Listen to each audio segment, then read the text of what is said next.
Ito mga brad, mga boss, pakita ko lang sa inyo yung ginagawa naming pinapagawa naming gradas. Yan, nagpapagawa kami ng gradas dito.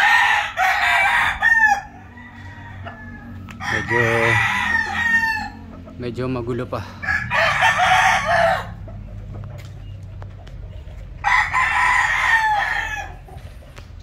Ito sa harapan.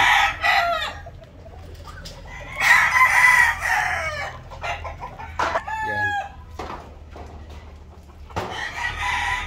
Medyo makalat pa. Anyway, update ko kayo dito pagka maayos na, pag malinis na, pag yung tapos na. You see? Okay. Yan. Ito po.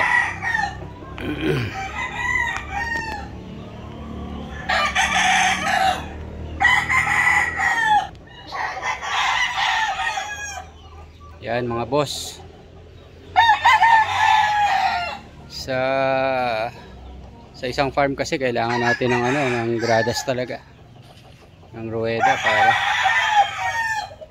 para nakakapag ready tayo ng maayos, nagko-condition. Tapos si Butchoy, ayos ba yung gradas mo? Ayos, luwang. Meron ka ng handaan ng manok. Yan, anong sukat nito, Butchoy? 18 by 30 meters by? Hindi, ay hindi, 10 meters. 10 meters? Hindi siguro, sukatin mo, hindi sigurado ni. Hindi mo sigurado. Sukatin mo. Kasi ang sabi mo sa akin, at feet 20 feet, 30 feet by 20. 30 feet by 20.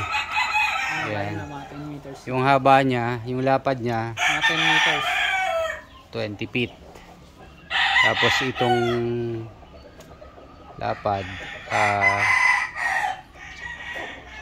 ewan ko, magulo. Sukatin mo muna. Ito yung nakuha ko sa SAC 21 sa Expo. Malisim sa hatch.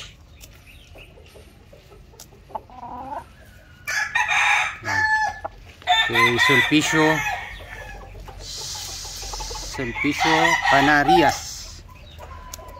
Kaya SAC 21.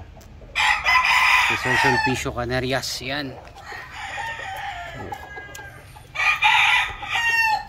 Gandang broodstag to, ganda ng height.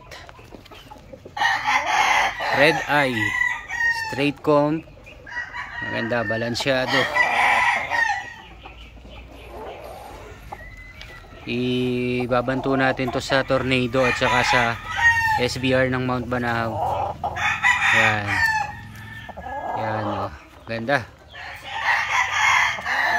Alright, masyado mainit mga boss. Sige, update ko na lang po ulit kayo. Okay, God bless everybody.